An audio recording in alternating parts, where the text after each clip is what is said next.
saudação aos diletos formandos, às famílias presentes, aos irmãos da igreja, aos demais estudantes, professores e funcionários desta instituição neste dia todo especial, neste dia histórico, neste dia em que a 72ª turma de formandos do SALT tem o seu culto de ação de graças aqui no Instituto Adventista de Ensino Campus Central. Cantai ao Senhor um cântico novo, cantai ao Senhor todos os moradores da terra. Cantai ao Senhor, bendizei o seu nome, anunciai a sua salvação de dia em dia. Anunciai entre as nações a sua glória, entre todos os povos as suas maravilhas. Porque grande é o Senhor e digno de louvor, mais tremendo do que todos os deuses. Porque todos os deuses dos povos são coisas vãs, mas o Senhor fez os céus. Glória e majestade são ante a sua face, força e formosura do seu santuário. Dai ao Senhor, ó família dos povos, dai ao Senhor glória e força. Dai ao Senhor a glória devida ao seu nome, trazei oferendas e entrai nos seus atos. Amantíssimo Deus e Pai, poderoso Criador dos céus e da terra, a Ti somente rendemos neste instante com criaturas Tuas, honra e louvor. Sem dúvida, Senhor, a quem nos expomos para render nossa completa adoração. Reconhecemos, entretanto, Senhor, que somos e temos sido pecadores. Temos nos desviado dos Teus preceitos, mas, por outro lado, cientes estamos de Tuas grandiosas promessas de salvação e redenção. Diletos formados, viveis um grande momento. E por isso estamos aqui, professores, pais e amigos, todos, para vos trazer o calor de nosso aplauso e o incentivo de nossa admiração. Se por um lado tendes a honra de ser a primeira turma de formandos universitários desta escola, por outro lado, sofrestes as dificuldades de uma transferência de São Paulo para cá. E eu penso que a parte social foi a que mais ficou afetada. Embora a escola tentasse ajudar-vos através de um estudo personalizado, as vossas possibilidades financeiras vindo ao vosso encontro, eu creio que vocês ainda tiveram algumas dificuldades peculiares que outras turmas não tiveram. Neste momento, o nosso coração está transbordante de alegria e de gratidão.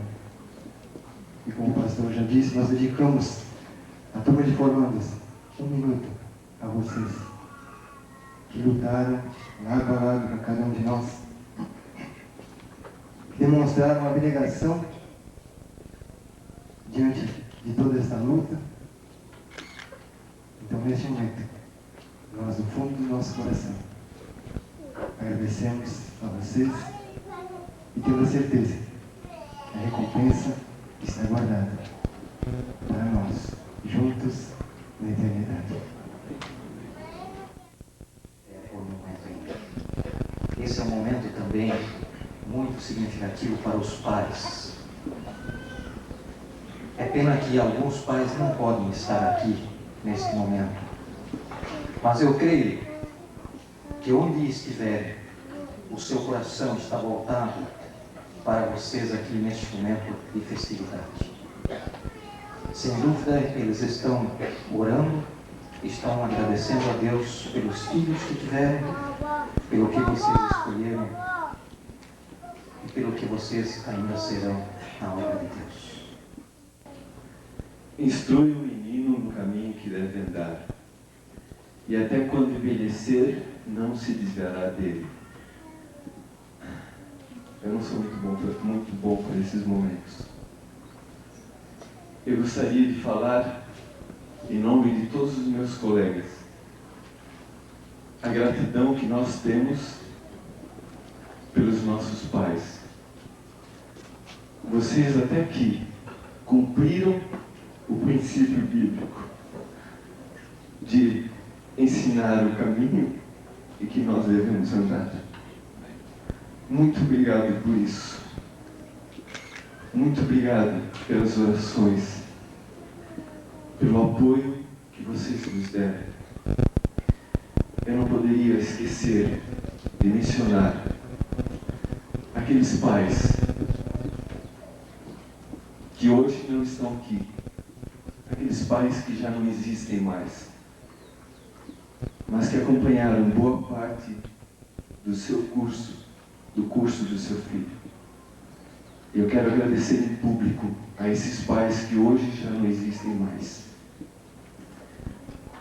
Em palavras, é difícil expressar a nossa gratidão. Preparamos uma poesia para os professores, aqueles professores que nos ensinaram a matéria letiva e a matéria prática. E nada melhor que expressarmos o nosso agradecimento em forma poética. Pensando bem, tu és mestre dedicado e instrutor. Falas de Deus tendo fé, mostrando ser um professor. Tua vida muito se almeja, ser segundo o Pai valor tem. Tua maneira sempre se alveja quando conversa com alguém. Mestre foi o próprio Jesus, aprove recebê-lo com amor. O que foi visto sobre a cruz, ser mestre ele próprio ensinou. Cada dia tu nos faz o raciocínio entender, mostrando em tua paz conhecimento prover. Professor, mais ensina e aprende, teu trabalho e tua vida, além de dar-se, repreende com palavra sincera e amiga. Professor, nome sublime, que inspira mais ação, teu trabalho nos ensina o valor da salvação. Queridos formandos, enquanto vocês estão aqui assentados confortavelmente nesse auditório, depois de teres dado estas palavras de reconhecimento, gratidão a estas diversas classes de pessoas, eu quero vos dizer que há alguém que está tomando as eternas providências para que você continue a viver feliz e com saúde. Convém lembrar que vocês pagaram pelo estudo que concluís hoje, mas quanto Deus vos cobrou pelas bênçãos desses anos, pelo sol, pela chuva, pelos campos, pelas colinas, pelo êxito nas campanhas de venda, reportagem e assim por diante. Quanto Ele vos cobrou nestes dias e anos todos? Quanto? Se Ele passasse o passivo do vosso débito a Ele, poderias pagar? Se hoje Ele passasse a conta de todo o serviço prestado a vocês durante esse tempo, quem a poderia pagar? Quem? Uma coisa podeis fazer, é reconhecer e agradecer, porque pagar não é possível.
grupo de jovens, homens e mulheres, que se entregam a Ti.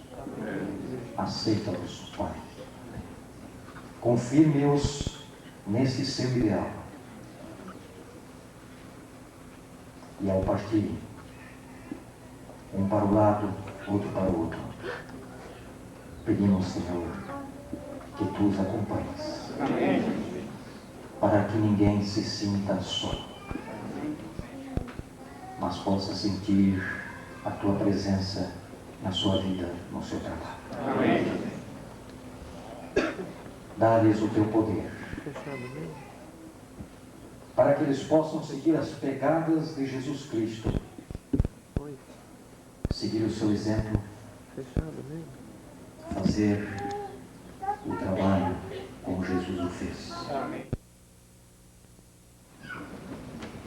Antes de partirdes, caros alunos, estimados companheiros, eu quero agradecer-vos pela oportunidade destas últimas palavras como vosso professor.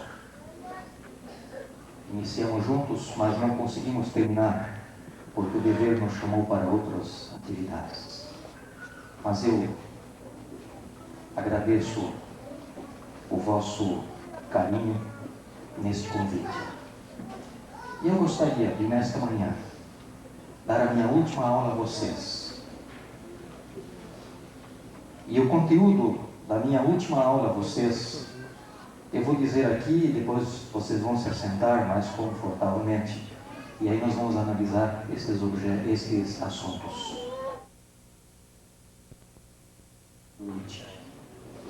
Deixa-me ler novamente. Ide, portanto, fazei discípulos de todas as nações, batizando-as em nome do Pai, do Filho e do Espírito Santo, ensinando-os a guardar todas as coisas que vos tenho ordenado. E eis que estou convosco todos os dias até a consumação dos séculos. Meus queridos, a ordem de Jesus, eu gostaria que vocês sublinhassem isto, é: ide com um propósito de fazer discípulos. Ide, fazei discípulos. Fazer discípulos é a obra da igreja, é a necessidade do momento. Fazer discípulos é a metodologia da missão global. Fazer discípulos é a estratégia da evangelização do mundo. Fazer discípulo é o coração da comissão de Jesus Cristo. A chave para se compreender esta metodologia está no significado de discípulo. O que é um discípulo? Há muitas incompreensões em torno do que é um discípulo. Mas para entendermos a metodologia desta grande comissão de Cristo, porque aqui está o método, aqui está o alvo, aqui está a promessa, naquilo que nós lemos e nós vamos trazer à tona. Sim, a metodologia de Jesus Cristo pode ser entendida quando nós compreendemos o que significa a palavra discípulo. O que é um discípulo? Discípulo é simplesmente um converso? Disse Jesus: ide e fazei conversos. É apenas um crente? Discípulo é alguém que creu em Cristo como seu Salvador pessoal? É apenas isso que quer dizer discípulo? Ide, portanto, fazei conversos, levai pessoas a crer em Cristo, fazei crentes. É isso que Jesus queria dizer. Qual é o perfil do discípulo? Há muitas passagens que descrevem o discípulo, mas uma delas é sobremaneira importante. Vamos ver agora, na definição de Jesus Cristo, qual é o perfil do discípulo. Encontra-se em São João, capítulo 15, versos 7 a 17. São João, capítulo 15, São João 15, 7 a 17. O tempo não nos permite para entrarmos em muitos detalhes, portanto, vamos apenas mencionar rapidamente. Aqui está a primeira característica do perfil de um discípulo. Verso 7. Se permanecerdes em mim e as minhas palavras permanecerem em vós. Aqui está, permanecer em Cristo. A primeira característica. O verdadeiro discípulo permanece em Cristo pela comunhão com Deus, através da palavra e da oração. O discípulo é alguém comprometido com a palavra e com a oração. Segunda característica. Nisto é glorificado meu Pai, que deu muitos frutos. Um discípulo glorifica a Deus. O propósito de sua vida, o propósito da igreja é glorificar a Deus. Terceira característica. Que deis muitos frutos. A melhor maneira de glorificar a Deus é através dos frutos da nossa vida e da vida dos outros. O discípulo é alguém comprometido em alcançar o mundo. Está comprometido com a missão da igreja. Versículo, veja aqui. Nisto é glorificado meu Pai, que deis muitos frutos, e assim vos tornareis meus discípulos. Todo o verso 7 e 8 termina dizendo: para vos tornar discípulos, deveis permanecer em mim, deveis dar glória a Deus e deveis dar muitos frutos. Então, se fizerdes isso, tornareis meus discípulos. Vede que ser discípulo de Cristo não é apenas um converso. Não é simplesmente crer em Cristo. Discípulo é alguma coisa mais do que isso. Embora estas coisas reflitam o início da vida de um discípulo. Conversão é apenas o começo de um discípulo. Veja rapidamente as restantes características do perfil de um discípulo. Verso 11. Tenho-vos dito estas coisas para que o meu gozo esteja em vós. O discípulo tem gozo, tem regozijo. A missão se faz com alegria e não com obrigação e compulsão. Não é obrigado. A gente faz a missão com regozijo. E depois então o verso 12. O meu mandamento é este, que vos ameis uns aos outros. O discípulo ama como Jesus. Amor e regozijo são elementos importantes na missão. Este é o perfil do discípulo. Verso 10 ainda. E se guardardes os meus mandamentos, permanecereis no meu amor. O discípulo é obediente. E esta obediência é fruto do seu regozijo e do seu amor. E aqui então nós podemos ver o perfil do discípulo. Vocês perceberam? É muito mais do que um simples converso. É muito mais do que um simples que aceita Jesus. Então veja, este é o produto que Jesus mandou que nós fizéssemos como pastores e como igrejas. Ide fazer discípulos. Em outras palavras, Jesus não disse simplesmente ide fazer evangelismo, ide converter. Não, ide fazer discípulos. Este é um produto de qualidade. Esta é a prioridade do pastor. É hora da igreja fazer discípulos. Mas como que se faz um discípulo? Veja agora, voltando para aquela comissão que nós lemos no começo, em Mateus capítulo 28, aqui nós temos uma explicação de como se faz um discípulo. Uma vez que nós vimos o perfil do discípulo, como é que se faz o discípulo então? Veja aqui em seguida, em São Mateus capítulo 28, diz: ide, portanto, fazei discípulos de todas as nações, batizando-as e ensinando-os. Como se faz um discípulo? Batizando e ensinando. Assim que se faz um discípulo. Batizar e ensinar é uma descrição mais completa do método fazer discípulos.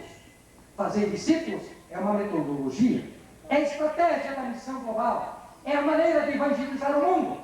Mas agora vem uma explicação mais completa desse processo, desse método de fazer discípulos. Como é? Batizando e ensinando. Batizar é chamar as pessoas para entregarem-se a Cristo. Batizar significa levar as pessoas a dar um testemunho formal, dramático, de sua nova vida. Isto é o início, isto é o começo. Agora depois vem o ensinar. Ensinar reflete o aspecto da obra do pastor que ocorre no transcurso da experiência do converso, que recém se batizou e deu um testemunho. Jesus não disse, ide apenas batizar. Jesus não disse, ide apenas chamar conversos. Disse, ide fazer discípulos. E como se faz discípulos? Batizando e ensinando.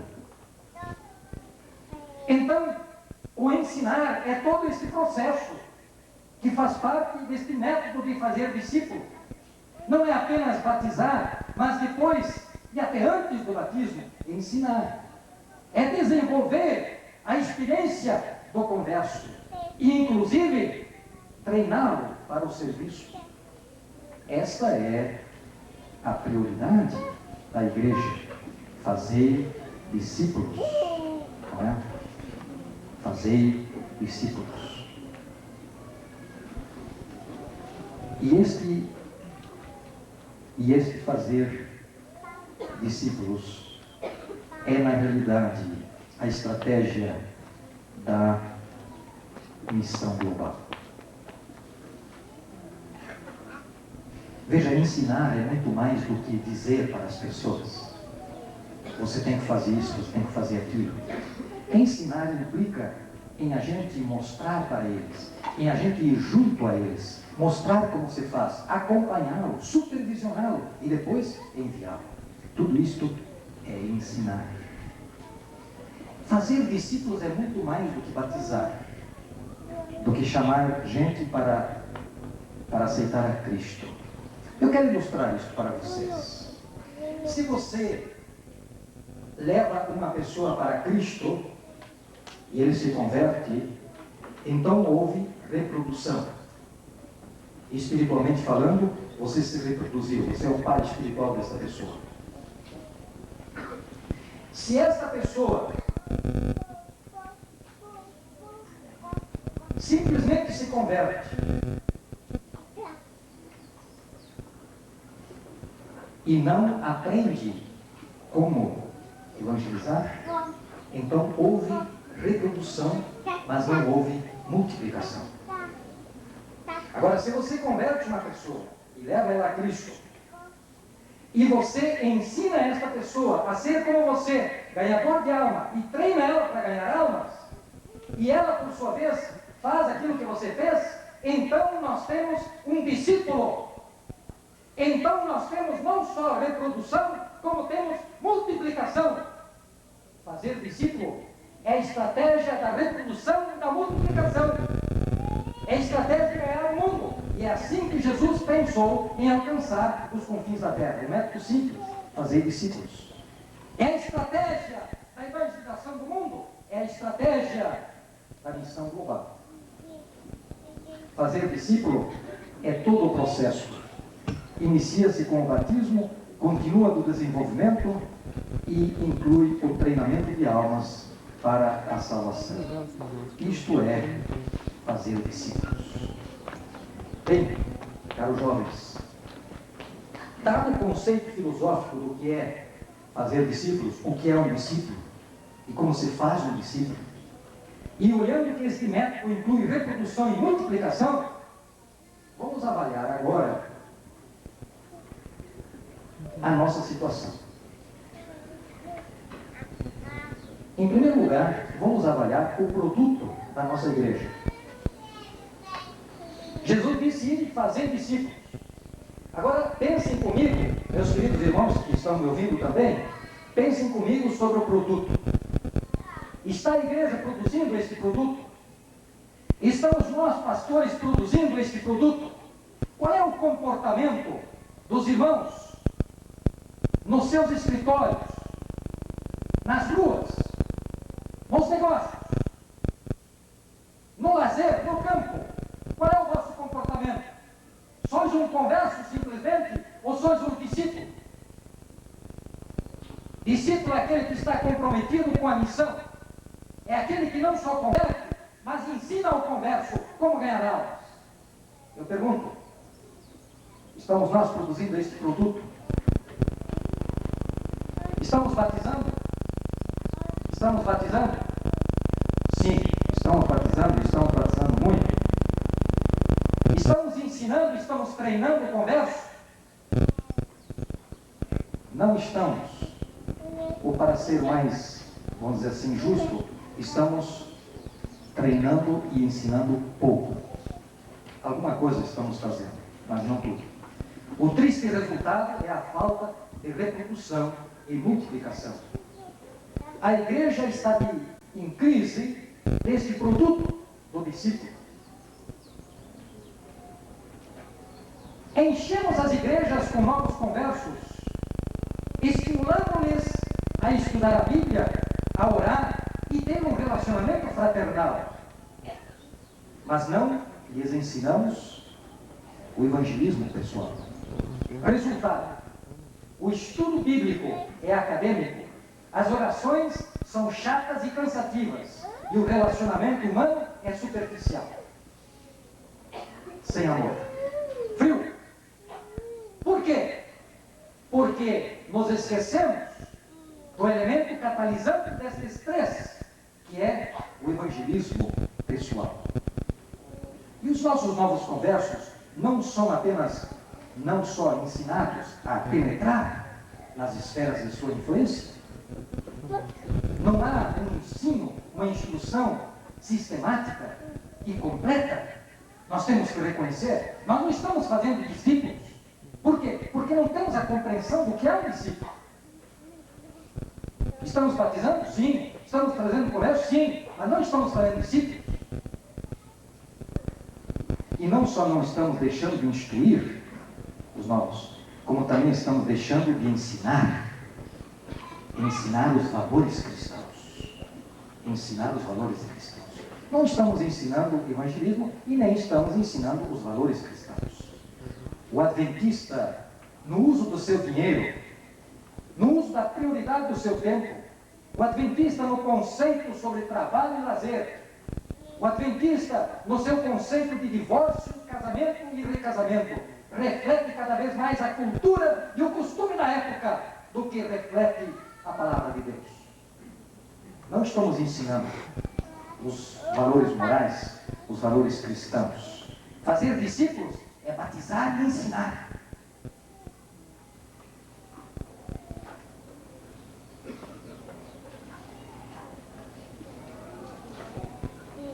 Cristo ordenou aos pastores e à igreja que deviam fazer discípulos. Mas a igreja e os pastores têm tentado fazer evangelismo mundial sem fazer discípulos ou poucos discípulos.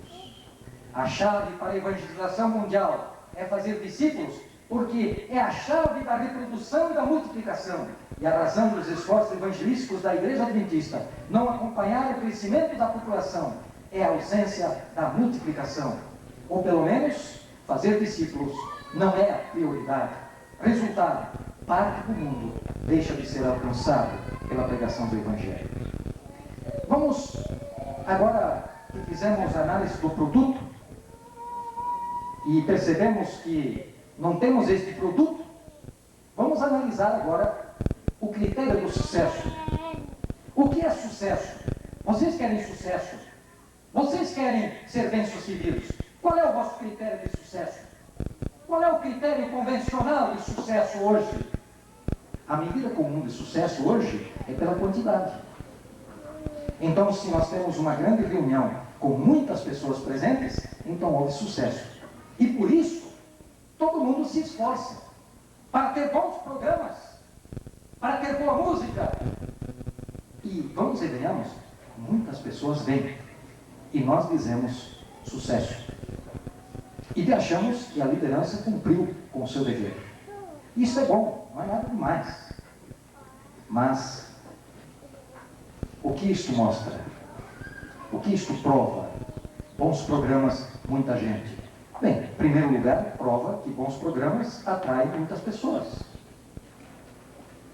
E não mostra muito mais do que isto. Aliás, mostra também que nós não estamos fazendo a prioridade. Nós não estamos cumprindo com a prioridade. Como pode uma igreja de 3.000 membros ser grande se apenas 10% dela está treinada para testemunhar? E desses 10%, apenas 5 levam pessoas para Jesus Cristo?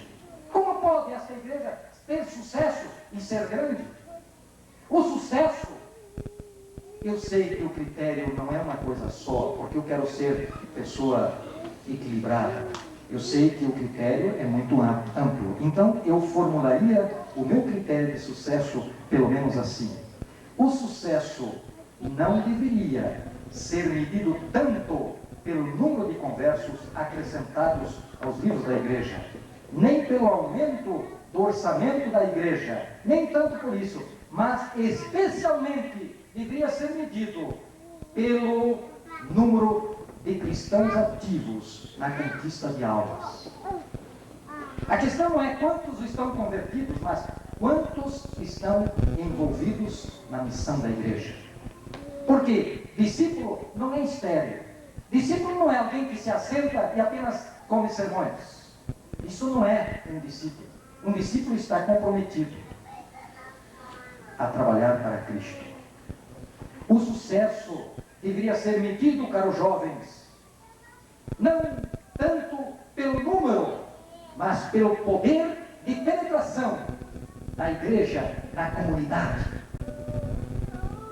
pelo seu serviço. E todas as nossas atividades, todas as nossas reuniões, a música, a liturgia, o programa, tudo devia ser para o seguinte: atrair pessoas para virem à igreja e serem edificadas e depois serem espalhadas para a evangelização. Isto é sucesso. Esta é a medida bíblica do sucesso. É buscar para edificar na igreja e depois espalhar para evangelizar. E o sucesso de uma igreja se deve especialmente observar pelo número de pessoas que estão envolvidas na missão da igreja. Isto é o sucesso. Bem, nós já falamos sobre o produto, já falamos sobre o sucesso. E agora, qual é o modelo do pastor? Qual é o modelo do pastor? Qual é o modelo que sugere esta comissão de Jesus Cristo? Qual é o modelo do pastor? Que modelo vocês vão ser ou seguir? Eu quero vos dizer, caros jovens, não permitis, não vos contenteis com o sucesso convencional, grandes programas, construções de prédios, converter. Isto tudo é bom e importante, mas não é o principal. O mais importante é fazer discípulos. Podeis fazer e deveis todas essas coisas, mas não podeis vos esquecer de fazer discípulos. E qual é o modelo do pastor? Não vos contenteis com o modelo tradicional do pastor. Não vos contenteis. Rejeitai este modelo tradicional do pastor. Mas, pastor, qual é o modelo tradicional do pastor? É o clericalismo. É o clericalismo. E eu vou definir para vocês o que é o clericalismo. Clericalismo, para mim, é o modelo tradicional do pastor. É a ideia de que o pastor é um profissional que deve fazer todo o serviço e o leigo é um espectador. Isto é clericalismo. E o modelo de pastor na igreja adventista, muitos deles são estes, onde a igreja pensa que o pastor, pelo fato de ser um profissional separado para trabalhar, ele deve fazer tudo. E assim, o pastor prega, visita, cuida, aconselha, assiste comissão da igreja, vai para as festas, faz campanha, faz isso e faz aquilo. Aí temos o pastor tradicional. Aí temos o modelo do pastor tradicional. Esse é o modelo que vocês vão seguir. É o clericalismo que criou um hiato entre o pastor e o leigo. O pastor, o profissional, que é um produtor de programas, e a igreja, a audiência, o auditório, o espectador. Este é o clericalismo. E esta comissão de Jesus Cristo corta por terra esse tipo de modelo de pastor. Porque Jesus disse, ide fazer discípulos, que quer dizer o quê? Treinar os discípulos. Esta proposta de Jesus Cristo é a descentralização do ministério. É o ministério do sacerdote de todos. É o ministério da igreja toda. É o discípulo sendo treinado para trabalhar. Esse é o trabalho e o modelo do pastor.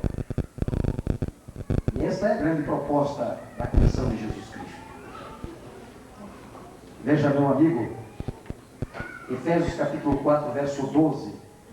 O modelo bíblico do pastor que corta por terra o clericalismo.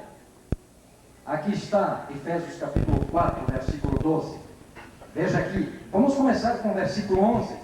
Aqui diz o que é um pastor, e o modelo do pastor. Versículo 11.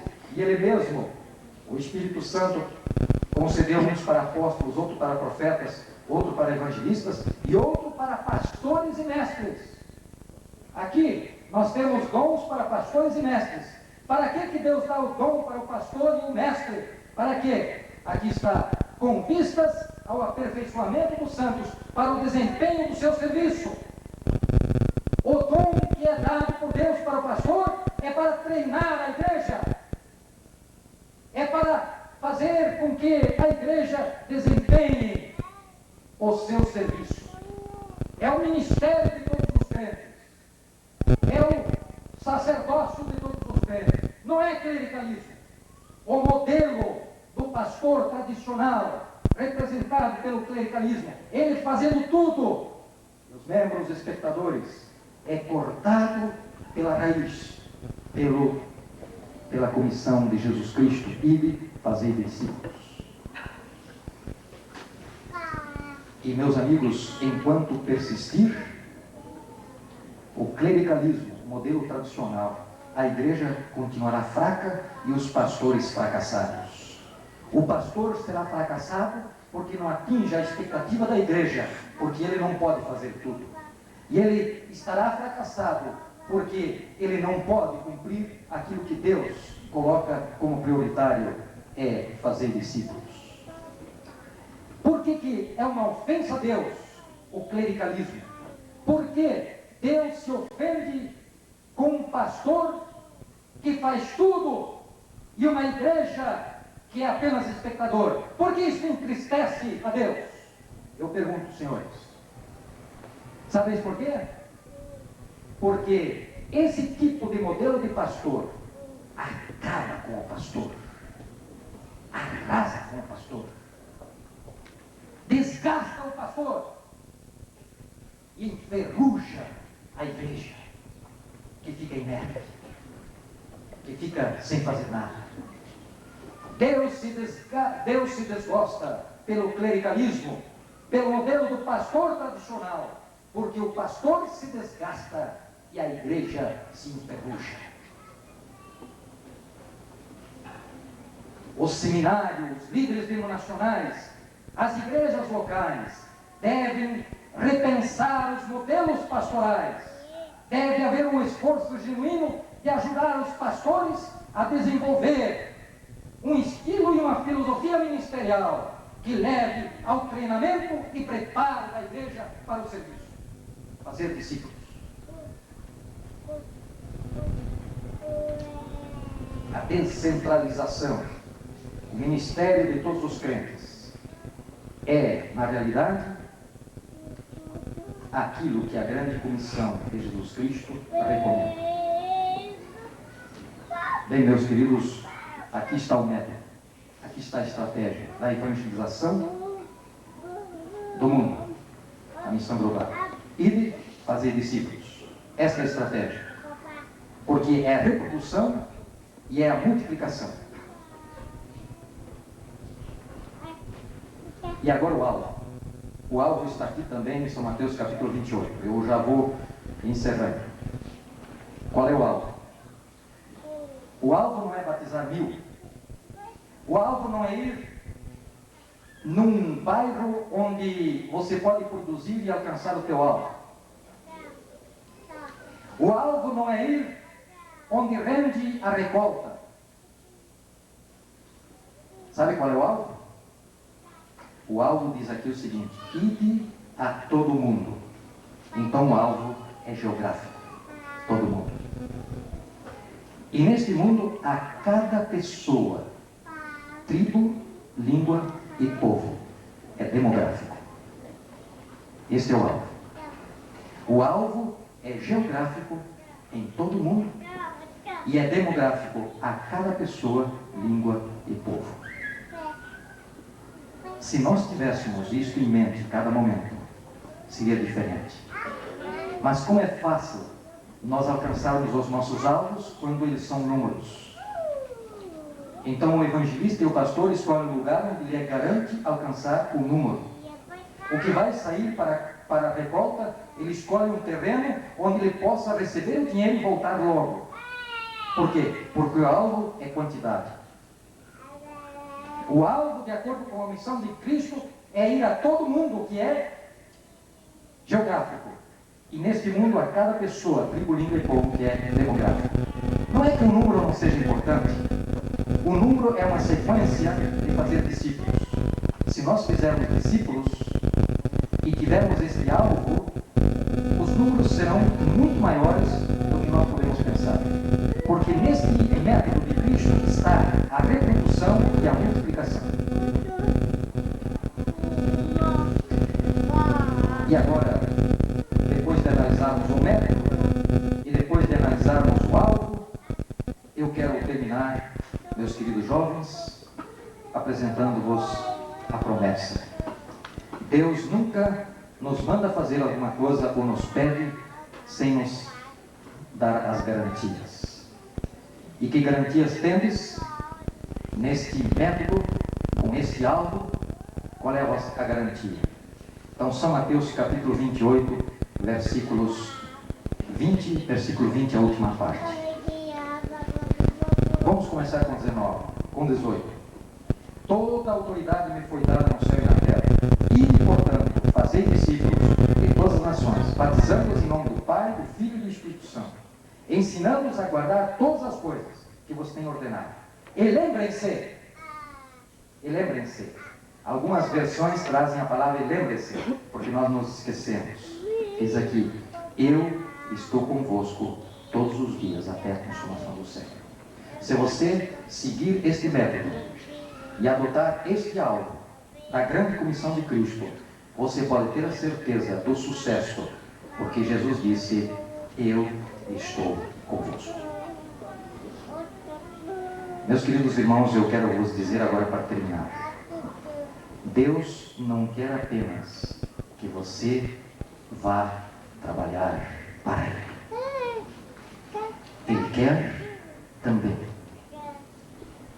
trabalhar com você. É uma coisa trabalhar para o Mestre, mas é outra coisa trabalhar para o Mestre com Jesus. Como é bom saber que Ele está conosco, nos ajudando. Queridos irmãos, que você, nesta minha última aula,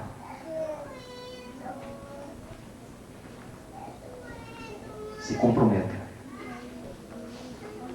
a seguir o método de Jesus como prioridade, a adotar o alvo que Jesus propõe, a certeza do sucesso e da vitória. Que Deus, com a sua presença, vos dê uma visão clara de vossa missão e que o seu poder vos ajude a cumprir a missão completamente. Amém.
Este é o momento e este é um evento da mais alta significação para todos os que morejam nesta colina e patrocinam esta instituição. Diria, sem medo de errar, que é também uma hora solene e sagrada. Dizemos isto porque a solenidade é o coroamento de um longo processo de oração, estudo e trabalho, envolvendo vidas de professores e alunos irmanados no alvo comum, de se preparar melhor para servir a Deus e a humanidade, em obediência ao mandato divino. A formatura certamente não é o fim do processo, mas é uma estação de parada para tributar louvor ao Criador pelas inumeráveis bênçãos recebidas, reavaliar os objetivos e prosseguir na caminhada. Para o IAE Campus Central, é uma elevada honra receber as autoridades, os queridos pais e familiares e a dileta família iaense. E dizemos a todos de todo o coração que sois bem-vindos e rogamos ao bom Deus que dê a sua bênção a este programa de formatura. Qualidade de diretor-geral deste instituto, cabe-me a honra e o privilégio de declarar aberta esta cerimônia de colação de grau.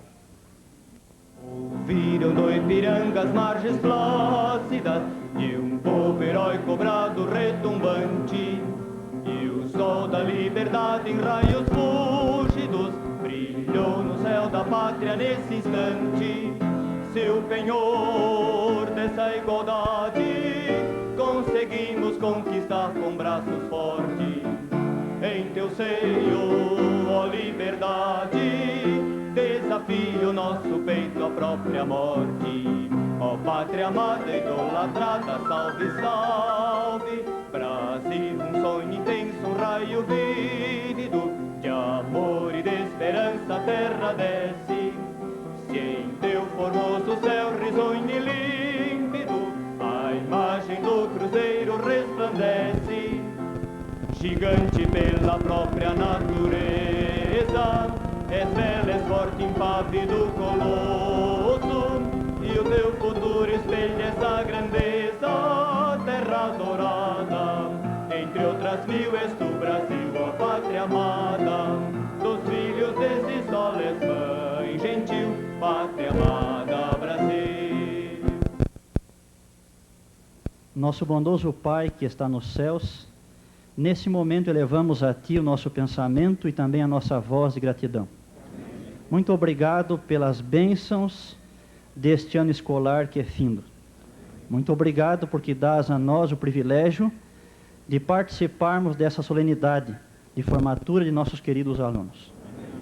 Muito obrigado por todas as bênçãos que deste a cada um deles, os teus cuidados durante os seus últimos 4 anos de vida. Senhor Deus, neste momento de tanta emoção, de tanta alegria, que sejamos contemplados e coroados também com a Tua presença em nosso meio. Amém. E tudo aquilo que for feito aqui, tudo aquilo que for dito, venha contribuir para nosso crescimento e para a nossa alegria. Ó Santo Espírito, vem sobre mim e dá-me o bom prazer que vem dos céus. Forte e sereno teu poder sem fim. Ó, dá-me mais do santo amor de Deus.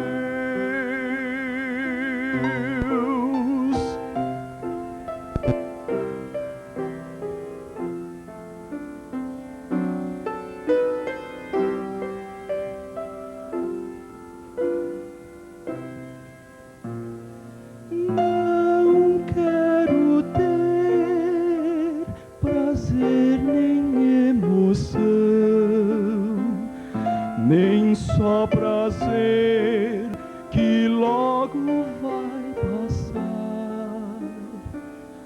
mas quero puro ter o coração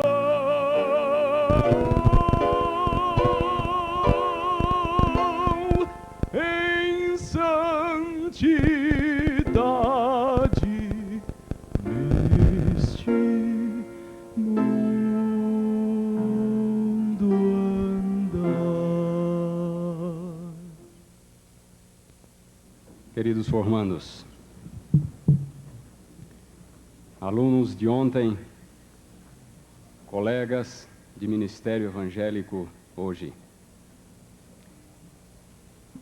Minhas primeiras palavras neste momento solene e festivo são da mais profunda gratidão a Deus pelo gesto magnânimo de sua alma de convidar-me, o menor de seus mestres, para dirigir-lhes o último discurso que, como alunos desta instituição de ensino, ouvirão. Senhor. Foram 4 anos de lutas e dificuldades.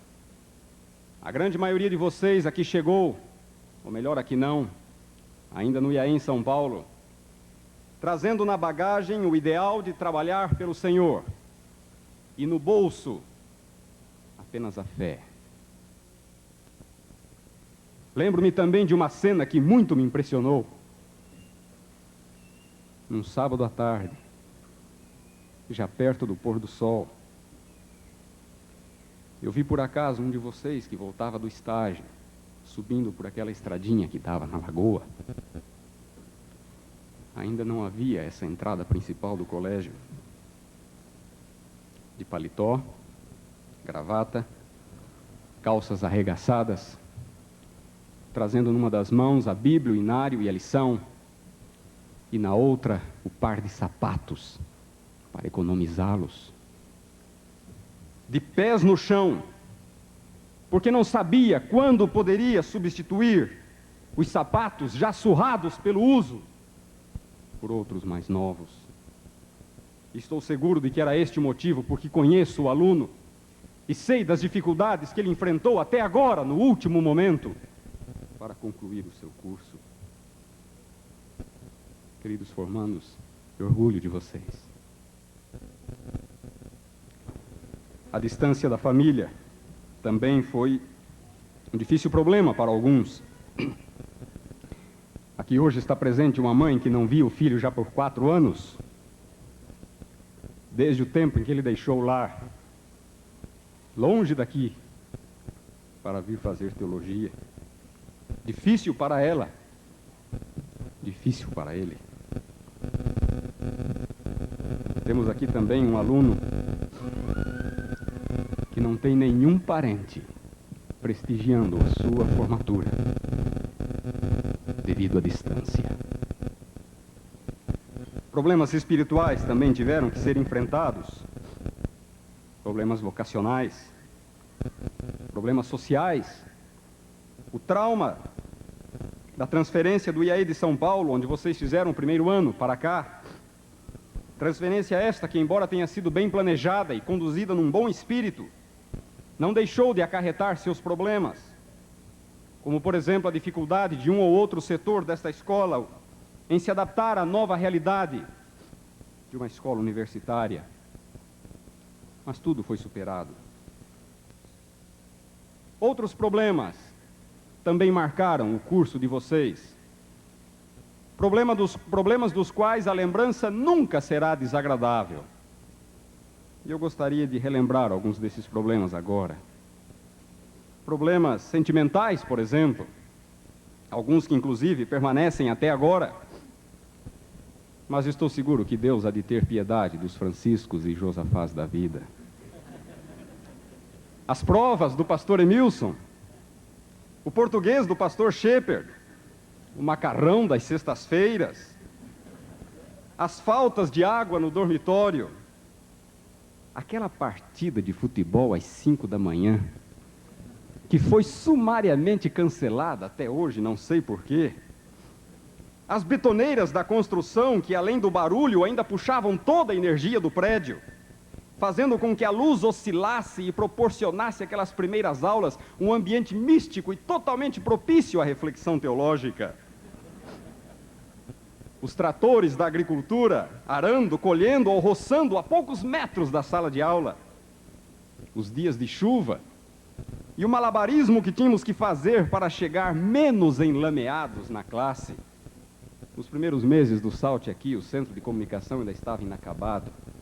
Também não havia calçadas que dessem nele, muito menos gramado.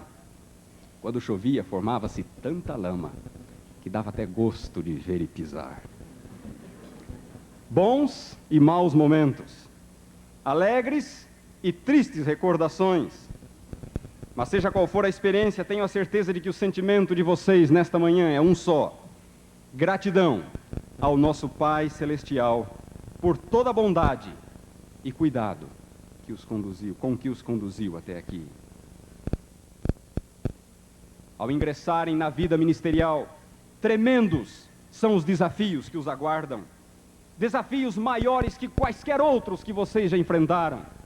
Desafios dentro e fora da igreja. O mundo que vocês, formandos, tentarão evangelizar, encontra-se completamente secularizado. A fé tornou-se obsoleta, a fraternidade caiu em desuso e a pureza virou peça de museu. O sentido da vida se reduziu à busca de prazeres e emoções cada vez maiores. Ridiculariza-se hoje abertamente das noções de bem e de mal, levando muitos a desanimarem da virtude, zombarem da honra e a terem vergonha de ser honestos, como disse Rui Barbosa. Erguer a voz contra os vícios que dominam a humanidade, alertar a igreja quanto à sua real situação, chamar o pecado pelo nome, varrer a apatia e barrar a onda de secularismo que ameaça nos subjugar de uma vez. Esta é a sua real missão. Esta é a luta que, para ser vencida, vai exigir de vocês coragem, força, renúncia e sacrifício no sentido pleno do termo. Cresce a cada ano o número de pastores que têm cedido à tentação do sexo e do dinheiro e trocado o ministério por momentos de prazer ou negócios mais lucrativos. Cresce a cada ano o número de estrelas que têm caído das mãos de Cristo, perdendo o seu brilho, solapando sua influência e usando-a para o mal, escandalizando os irmãos, levando-os ao desânimo e, por fim, à apostasia. Como Satanás exulta, diz a Sion White, quando o ministro de Deus é vencido pela tentação. Aqui estão jovens, a maioria dos quais com menos de 25 anos de idade.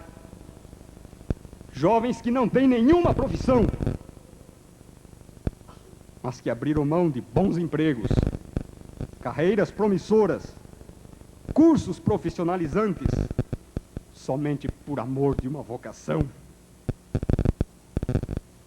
que lhes fora despertada pelo próprio Deus. Fizeram o possível e o impossível para chegar até aqui.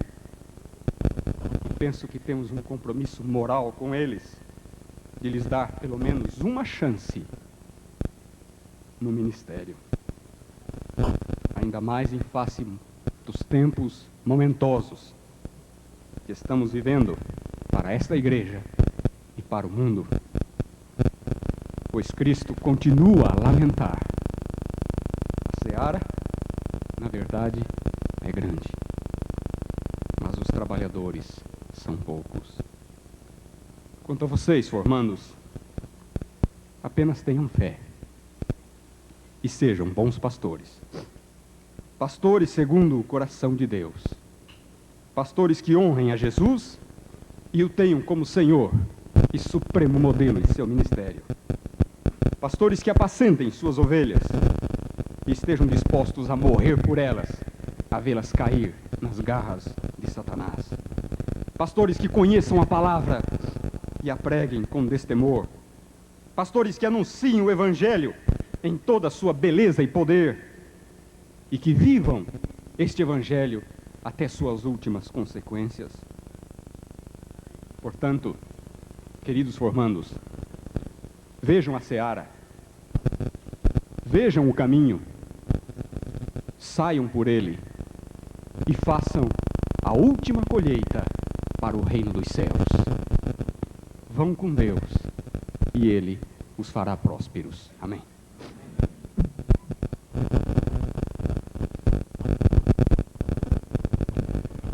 Recebendo este diploma, prometo solenemente perante Deus e esta augusta Assembleia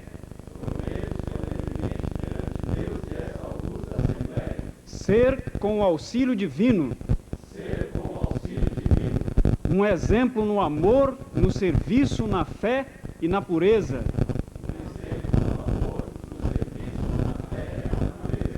Legando à Igreja e à sociedade a influência positiva de minha vida. Fazer o que me for possível para incentivar e apressar a segunda vinda de Cristo. Não almejar honras ou posições humanas, mas trabalhar abnegadamente em favor do próximo. Jamais descuidar da pesquisa incessante das Escrituras Sagradas, a fim de que o meu ministério seja frutífero, para a honra e a glória de Deus.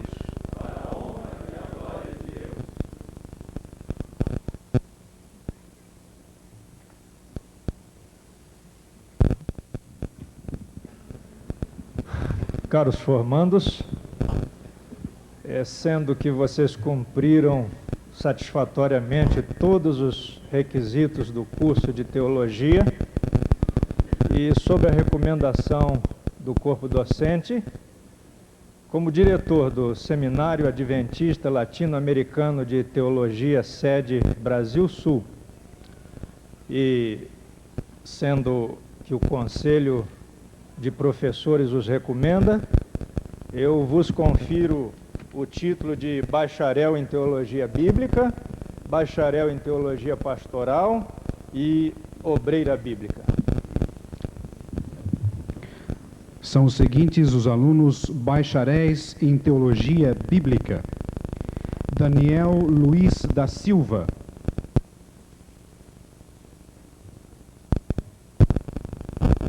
Charles Antônio Brites,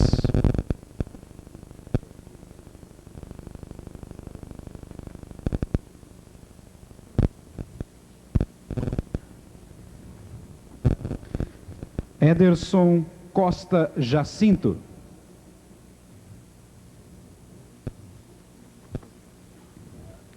Gilberto Pedro Borrer,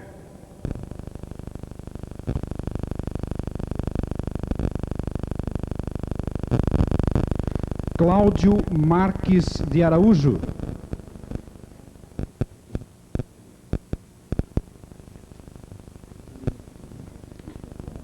Erzon Aduviri Marca,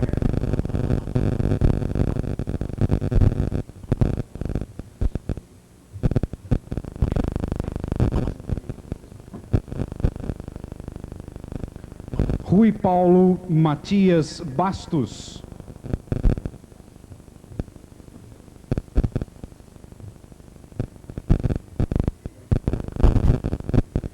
José Antônio Kowalzuki,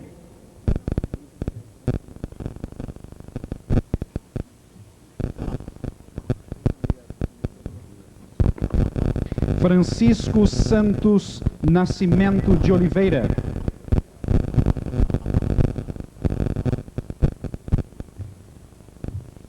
Josafá da Silva Oliveira,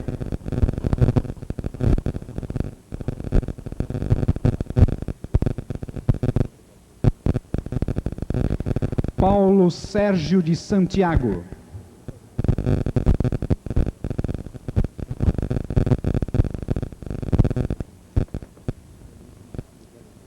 Mário Luiz Freire,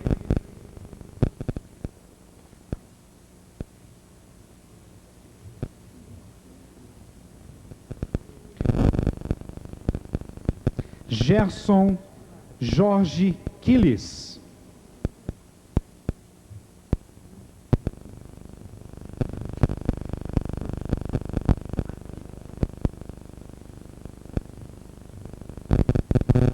Reones Alves Nunes.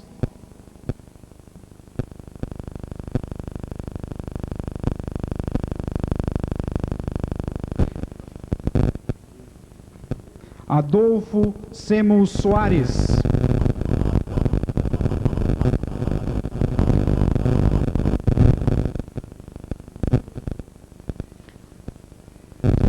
Aguinaldo Roberto Nicoletti.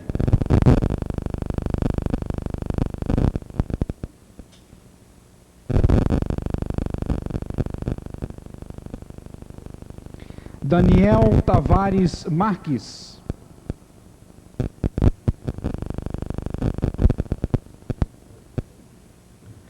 João Fabrício da Silva Filho.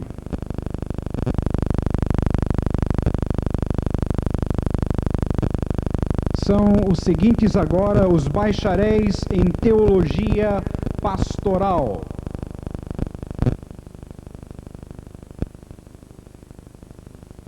Paulo von Neutgen.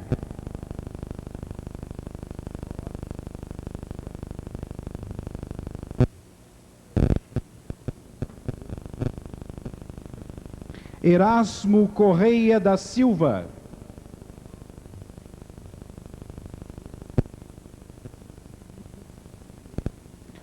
John Bezerra.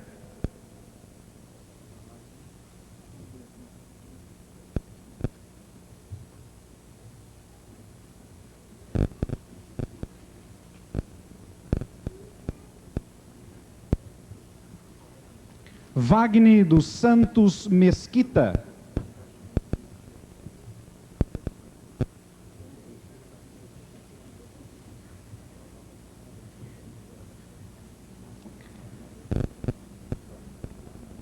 Elton Flor.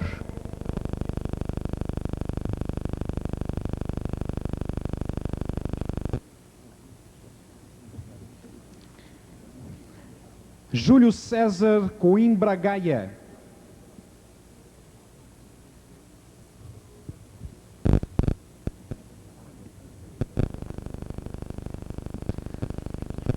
Gilmar Batistotti.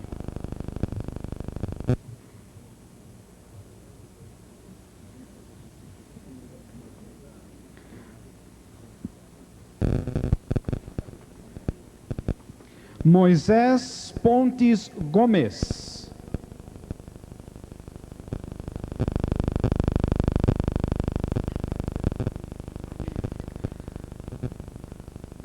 Clairton de Oliveira.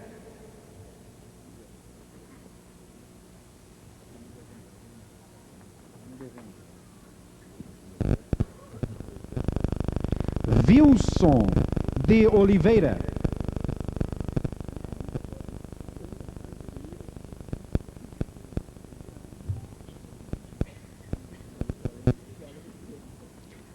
Adelson Barbosa da Silva.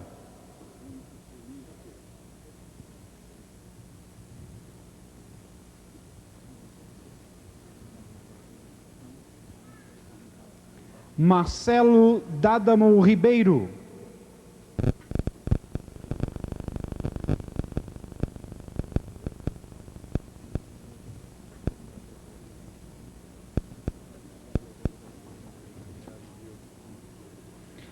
Antônio Barros Tavares.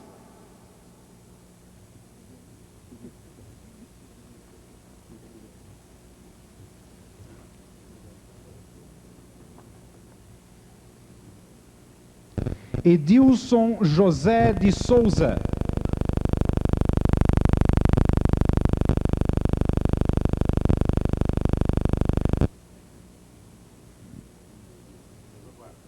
Márcio Vivan.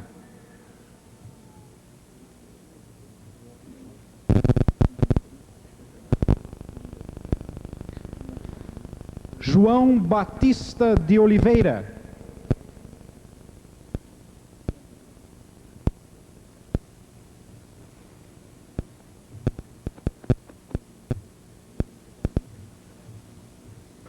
Demilson Luiz dos Reis, em absência. Pedro Guedelha Silva.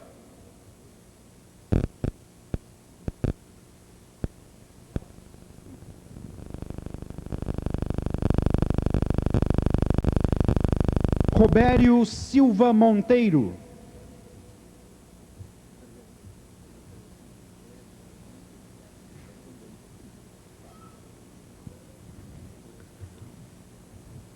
Paulo Josué de Souza.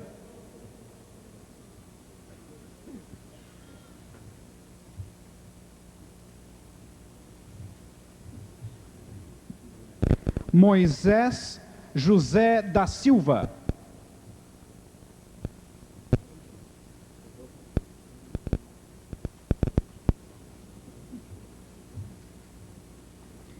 Israel Tomé Roque.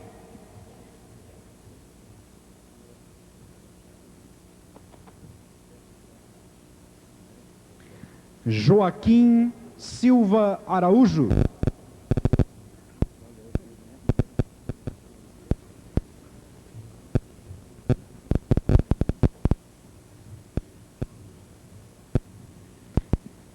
Jair Nogueira Presciliano.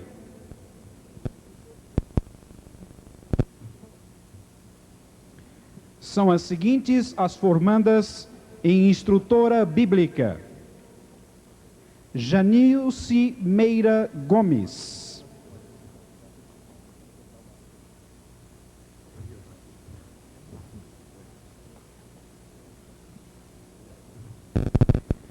Sara Regina dos Reis von Neutgen,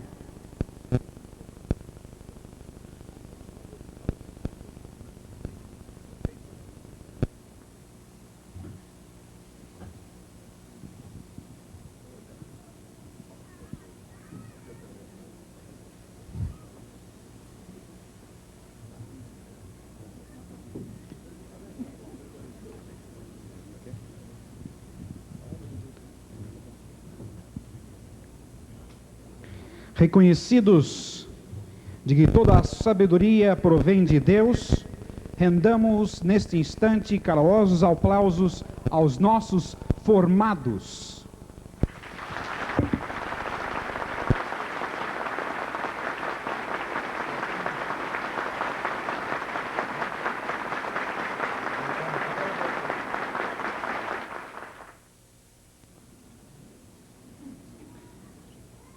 Respeitado senhor diretor dessa instituição, diletos professores, ilustríssimas autoridades, queridos pais e visitantes. Estes momentos tornam-se sobremaneira importantes na nossa vida como estudantes, como cidadãos e como filhos de Deus. Com essa cerimônia encerra-se mais uma etapa na longa caminhada reservada àqueles que escolheram um sagrado dever do ministério evangélico. Como a 72ª turma de formandos do Seminário Adventista Latino-Americano de Teologia e a primeira do Instituto Adventista de Ensino Campo Central, tributamos nossa sincera gratidão àqueles que formam parte da nossa grande família e que hoje também desfrutam da alegria que arde no nosso ser. Os amigos, irmãos, pais, mães, esposas, noivas e namoradas. Novas auroras junto a Deus. Ser pastor é trabalhar pela vitória do homem em sua totalidade, e não pela sua derrota, mas é também trabalhar pela totalidade dos homens. Ser pastor é acreditar e criar. Acreditar na restauração do homem por Deus e colocar-se por inteiro ao serviço de sua criação e recriação. Ser pastor é ajudar o homem a levantar seu coração e sua razão para colocá-los acima dos desalentos e das angústias do dia. Ser pastor é lutar por libertá-los da confusão paralisante e das sutis e falsas luzes. Ser pastor é refletirmos no fato fundamental de que a vida humana se inscreve, se desenvolve, se decide e se realiza segundo os parâmetros fixados pelo infinitamente grande, isto é, Deus. Batalha. Senhor, dá-nos sempre a urgência de trabalhar e de pensar. Permite-nos usar ao máximo as nossas faculdades. Mas, Senhor, sobretudo, aconteça o que acontecer, faze de nós pastores segundo o teu coração. Obrigado.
Deus vos chamou a fim de trabalhar.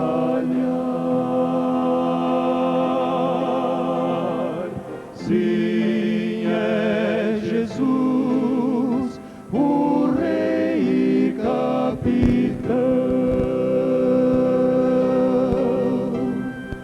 Luz e perdão deveis anunciar.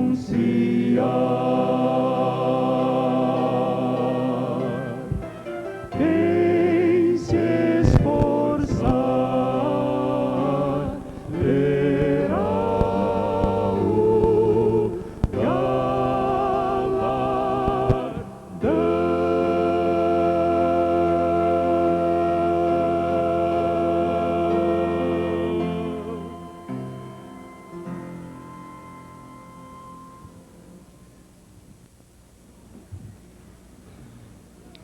Nosso querido Pai Celestial, esta é uma hora alegre, feliz, solene, mas acima de tudo, Senhor, é uma hora de grande significação e responsabilidade.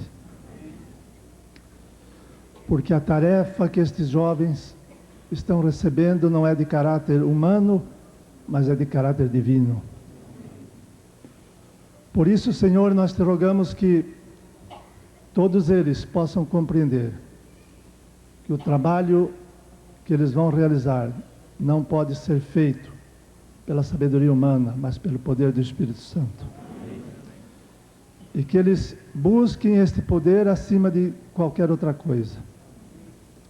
Que eles possam compreender, Senhor, desde o início do seu ministério, que mais do que qualquer outro método, técnica ou meios, eles devem ter uma vida de comunhão contigo, uma vida de oração, de consagração, de contemplação, para que eles possam receber cada dia o poder para a realização da tua obra.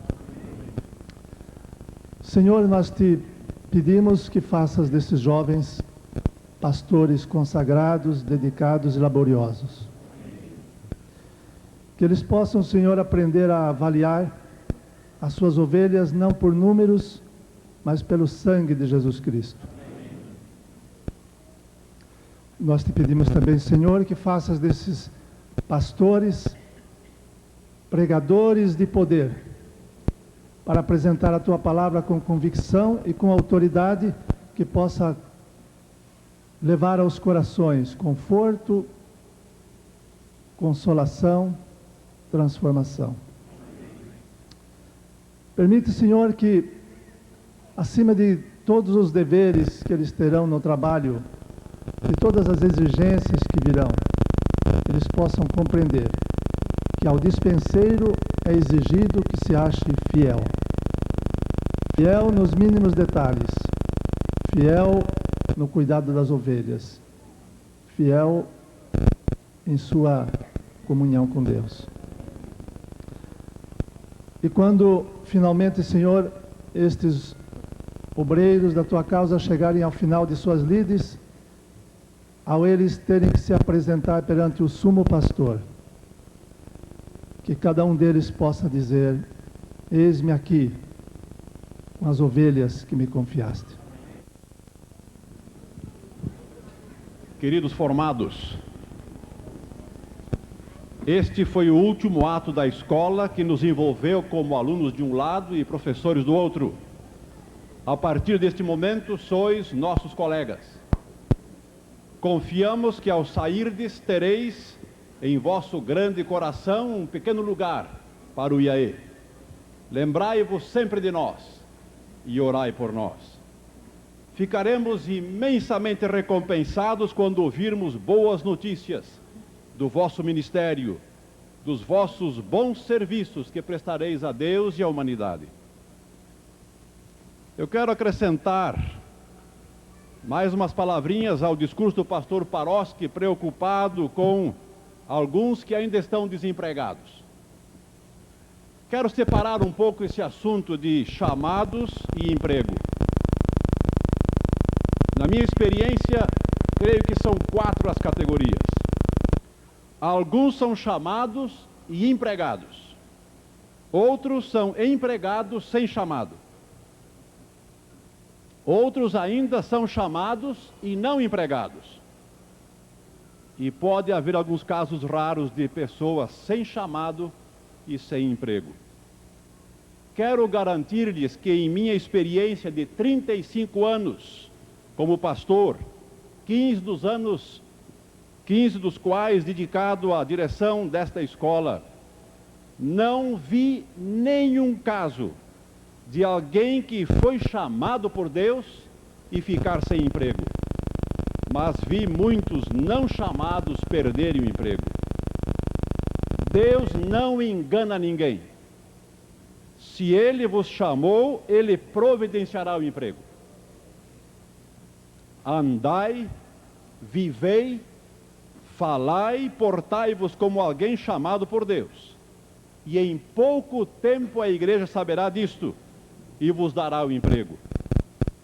Esta é uma hora que tem um pouco da doçura da vitória e muito do amargo da despedida.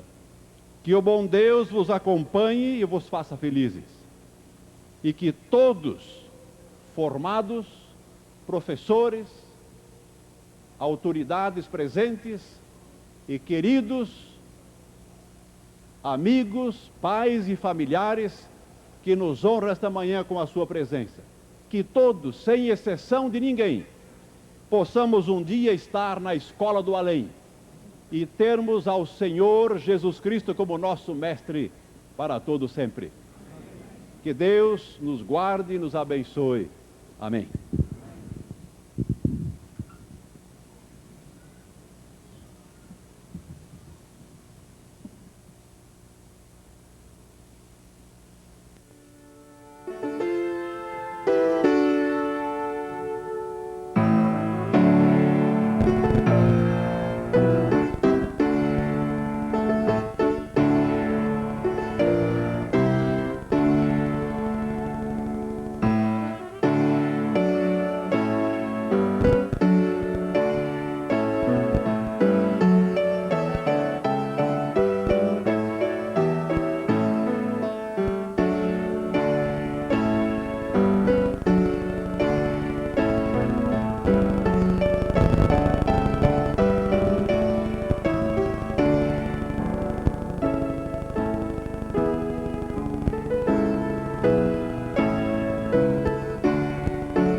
vai raiar quando Jesus